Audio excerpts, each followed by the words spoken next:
Au nom du Père et du Fils et du Saint-Esprit. Amen. Bonsoir, bonsoir ma famille prophétique. Que la paix de notre Seigneur Jésus-Christ, l'amour du Père et la communion du Saint-Esprit soient avec toi ce soir, là où tu te trouves.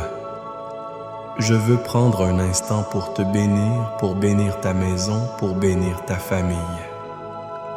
Avant même d'entrer dans la parole, je veux que nous nous placions sous la protection du Très-Haut.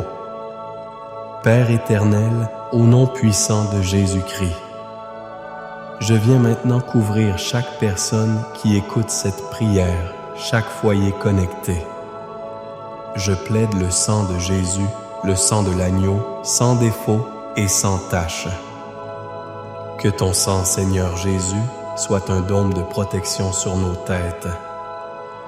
Que ton sang soit un mur de feu autour de nos maisons. Que ton sang purifie nos cœurs, nos pensées, nos émotions, de toute anxiété, de toute peur, de toute angoisse accumulée durant cette journée. Nous déclarons que par ton sang, nous sommes rachetés, nous sommes protégés, nous sommes sanctifiés. Viens Esprit Saint, viens Esprit de Dieu. Toi le consolateur par excellence, nous t'invitons dans cet instant. Prends toute la place. Viens sonder nos cœurs. Ce soir, le thème est de confier nos blessures au bon berger. Et je sens dans mon esprit qu'il y a des cœurs qui sont lourds ce soir. Des cœurs qui portent des fardeaux qui ne sont pas les leurs. Des cœurs qui sont meurtris, brisés, fatigués. La Bible déclare dans Ésaïe 53, verset 5, « Il était blessé pour nos péchés, brisé pour nos iniquités. Le châtiment qui nous donne la paix est tombé sur lui, et c'est par ses meurtrissures que nous sommes guéris. » Ce soir, je veux prier spécifiquement pour toi qui te sens brisé. Toi dont le cœur est en 1000 morceaux à cause d'une trahison, d'un abandon, d'une parole blessante. Au nom de Jésus, je commande à cet esprit de lourdeur, à cet esprit de tristesse de te lâcher maintenant. Je déclare que l'huile de la guérison du Saint-Esprit commence à couler sur tes plaies intérieures. Je déclare que le baume de Galaad, la présence de Jésus vient apaiser ta douleur. Reçois ta libération au nom de Jésus. Famille, je sens déjà la présence puissante de Dieu parmi nous. Avant d'aller plus loin, je veux te demander de faire 3 choses très rapidement. Premièrement, commente « Amen », je reçois ma guérison pour sceller cette parole dans ton esprit. Deuxièmement, clique sur le bouton « J'aime » et abonne-toi à notre chaîne pour ne rien manquer de ce que Dieu fait au sein de cette famille prophétique. Et troisièmement, partage ce direct maintenant avec 7 personnes. 7 était le chiffre de la perfection divine. 7 personnes qui, tu le sais, ont besoin d'entendre que le bon berger veut guérir leurs blessures. Fais-le par la foi. Et je veux te faire une promesse à la fin de cette session. Je prierai de manière très spécifique pour la guérison des blessures d'abandon et de rejet, ces blessures profondes qui t'empêchent d'avancer et de faire confiance. Reste jusqu'à la fin, car Dieu a un miracle pour toi ce soir. Le psaume 23. C'est peut-être le psaume le plus connu de toute la Bible, mais c'est aussi l'un des plus profonds. David, un homme qui a connu la guerre, la trahison, le deuil, la persécution, a écrit ces mots. Il n'a pas écrit cela depuis un palais confortable dans une période de paix. Non, il a écrit cela depuis le champ de bataille de sa vie. Et il commence par une déclaration qui change tout. L'Éternel est mon berger, je ne manquerai de rien. Mon premier point ce soir est celui-ci. La présence du berger est la première étape de la guérison de tes blessures. Remarque que David ne dit pas « l'Éternel me donne ce dont j'ai besoin. Il dit, l'Éternel est mon berger. La provision n'est qu'une conséquence de la relation. La plus grande blessure que beaucoup d'entre nous portons, c'est la blessure du manque. Le manque d'amour, le manque de reconnaissance, le manque de sécurité, le manque de paix. Et nous passons nos vies à essayer de combler ce vide avec des choses, des relations, des succès. Mais David nous donne le secret, quand le Seigneur est ton berger, tu ne manqueras de rien. Sa présence comble tous les vides. Le mot hébreu pour berger, roi, signifie bien plus qu'un gardien de troupeau. Il implique une relation intime, une guidance personnelle, une protection féroce, une provision constante. Quand tu es blessé, la première chose dont tu as besoin n'est pas une solution, c'est une présence. La présence de quelqu'un qui t'aime inconditionnellement, qui ne te juge pas pour ta blessure, qui ne te dit pas « dépêche-toi de guérir ». Le bon berger s'assied avec toi dans ta douleur. Il applique son huile sur tes plaies. Il te prend dans ses bras.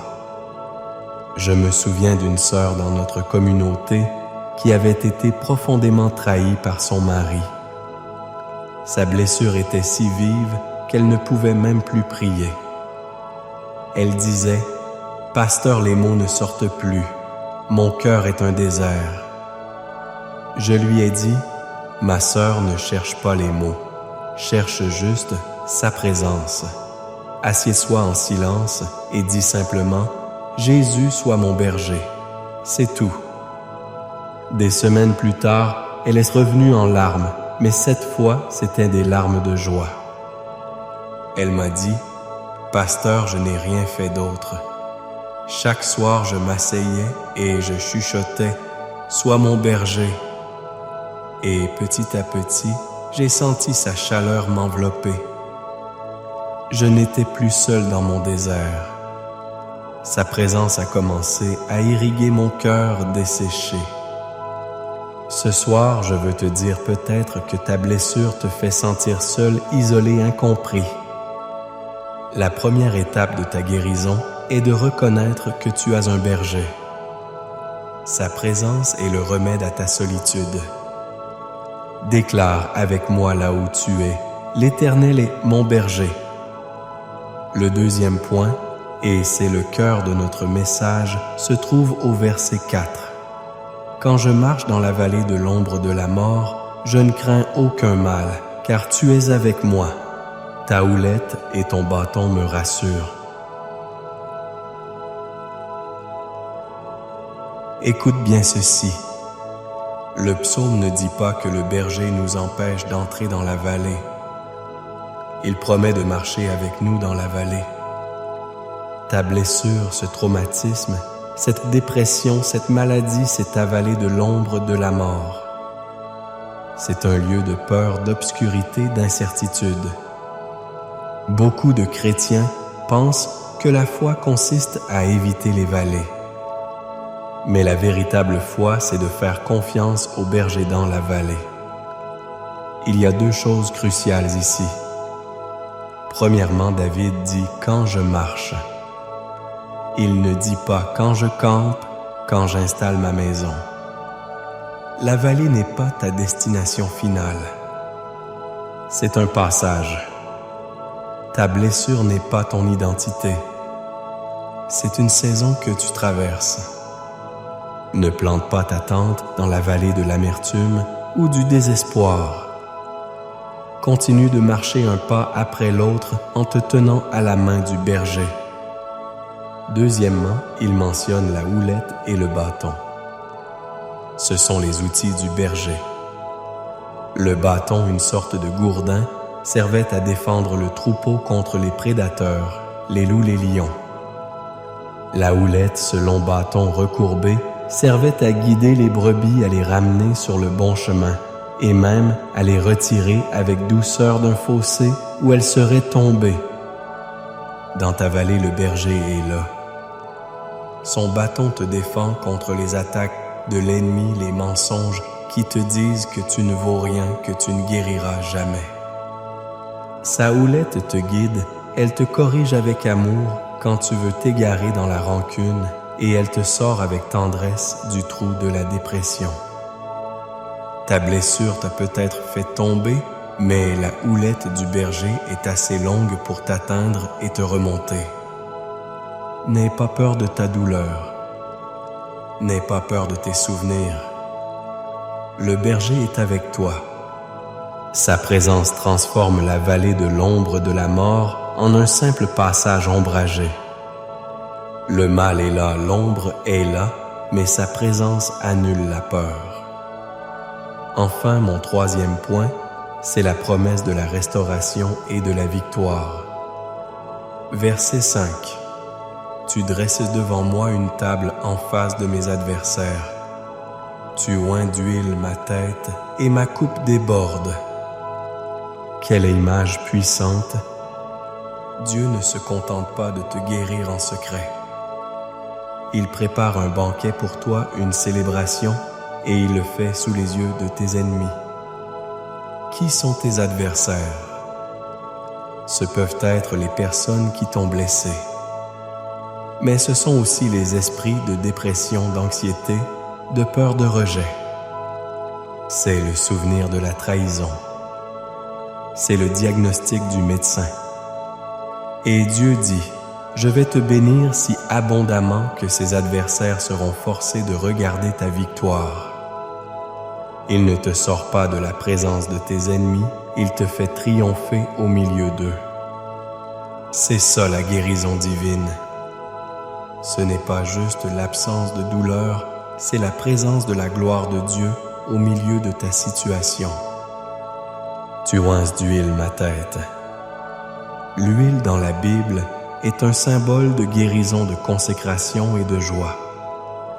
Le berger ne met pas juste un pansement sur ta plaie.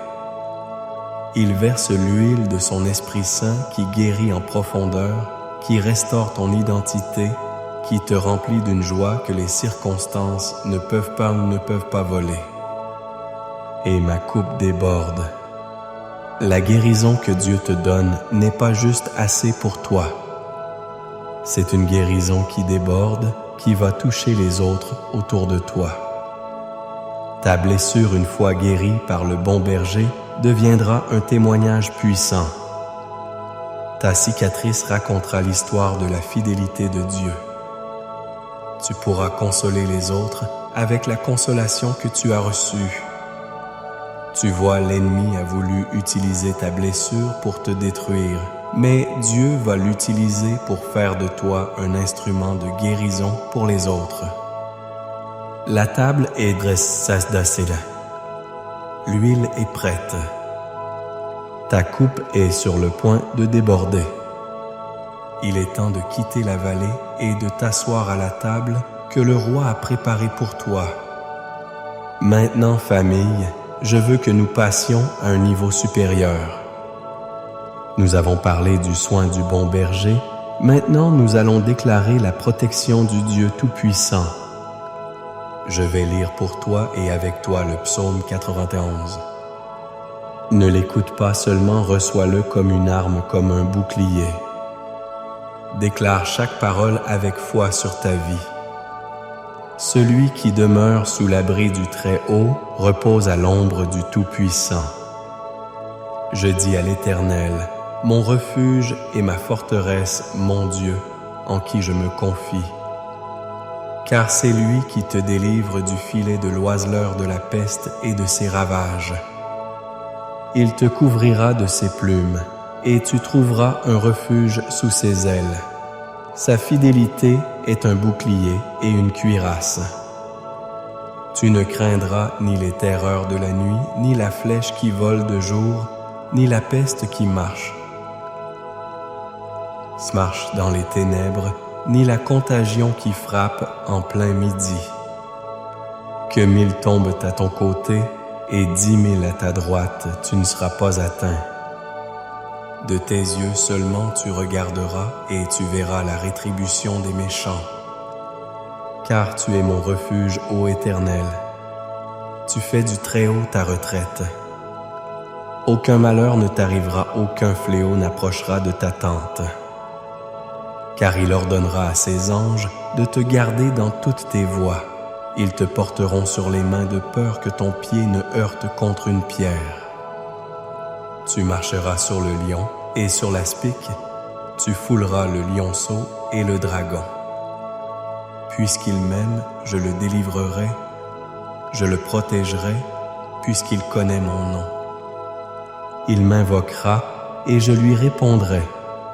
Je serai avec lui dans la détresse, je le délivrerai et je le glorifierai. Je le rassasierai de longs jours et je lui ferai voir mon salut. Amen. Amen. Maintenant, famille, inclinons nos cœurs. C'est le moment de la prière. C'est le moment où la parole devient une réalité dans ta vie. Père éternel, notre bon berger, nous venons devant toi avec des cœurs ouverts. Seigneur, je prie premièrement pour chaque personne qui s'est sentie seule, abandonnée, comme une brebis sans berger. Révèle-toi à elle maintenant comme Yahweh Roi, l'Éternel mon berger. Que ta présence palpable remplisse sa chambre, sa voiture, son lieu de travail. Que la chaleur de ton amour fasse fondre la glace de la solitude et de la peur. Nous déclarons que nous ne manquons de rien parce que nous t'avons toi. Père, je prie maintenant pour ceux qui marchent dans leur vallée de l'ombre de la mort. La vallée de la maladie, la vallée du deuil, la vallée de la dépression, la vallée du chômage. Seigneur, je te prie, ne les laisse pas planter leur tente dans ce lieu de désespoir. Donne-leur la force de continuer à marcher. Je déclare que ta houlette et ton bâton les rassurent. Asset. Je commande à toute voix de peur, de mensonge, de condamnation de se taire maintenant au nom de Jésus. Et je déclare que ta lumière perce leurs ténèbres. Ta présence est leur réconfort et leur force. Seigneur, nous nous approprions par la foi la promesse de la table dressée. Nous déclarons que tu nous honores devant nos adversaires. Tu changes notre deuil en allégresse. Tu changes nos cendres en diadème. Père, je prie que tu déverses maintenant ton huile fraîche sur chaque tête. L'huile de la guérison pour les souvenirs douloureux. L'huile de la joie pour remplacer la tristesse. L'huile de la consécration pour nous mettre à part pour ton service. Fais déborder nos coupes, Seigneur. Que nos vies deviennent un témoignage débordant de ta bonté, de ta fidélité, de ta puissance restauratrice. Et maintenant, comme je l'ai promis, je veux prier pour ces blessures profondes, ces blessures cachées. Saint-Esprit, je te demande de descendre maintenant sur chaque personne qui a été blessée par le rejet, par l'abandon. Je prie pour celui ou celle qui a été abandonnée par un père ou une mère. Je prie pour la personne qui a été trahie par son conjoint ou son meilleur ami. Je prie pour celui qui a été rejeté par une communauté, par une église. Je brise la puissance de ces paroles qui ont été plantées comme des flèches dans ton âme. Tu n'es pas assez bien. Personne ne t'aimera jamais. Tu es un échec. Ce sont des mensonges de l'enfer. Au nom de Jésus, j'arrache ces racines d'amertume, de rejet et de peur. Je déclare la vérité de Dieu. Sur toi, tu es choisi, tu es aimé, tu es accepté dans le bien-aimé. Je commande à chaque mur que tu as construit autour de ton cœur, par peur d'être blessé, à nouveau de s'effondrer maintenant au nom de Jésus. Reçois la guérison de ton Père céleste qui ne t'abandonnera jamais et ne te délaissera jamais. Reçois son amour parfait qui bannit toute crainte. Je prie pour ta famille. Je brise toute malédiction de divorce et de séparation. Je commande la restauration dans les mariages qui sont sur le point de se briser. Je parle la paix sur tes enfants. Je les arrache des griffes de l'ennemi et je les place sous le sang de Jésus. Je prie pour tes finances. Je brise l'esprit de pauvreté, de dette et de manque. Je déclare que le berger te conduit vers de verts pâturages. J'ouvre les écluses des cieux sur ta vie. Attends-toi à une provision surnaturelle cette semaine au nom de Jésus. Je prie pour ta santé. Par les meurtrissures de Jésus, tu es guéri. Je commande à tout esprit de maladie, d'infirmité, de douleur chronique de quitter ton corps maintenant. Que la vie de Dieu, la vie Zoé, coule dans chaque cellule, chaque organe. Sois guéri au nom de Jésus. Je déclare que tu es victorieux. Ta blessure ne te définit pas. C'est la gloire de Dieu en toi qui te définit.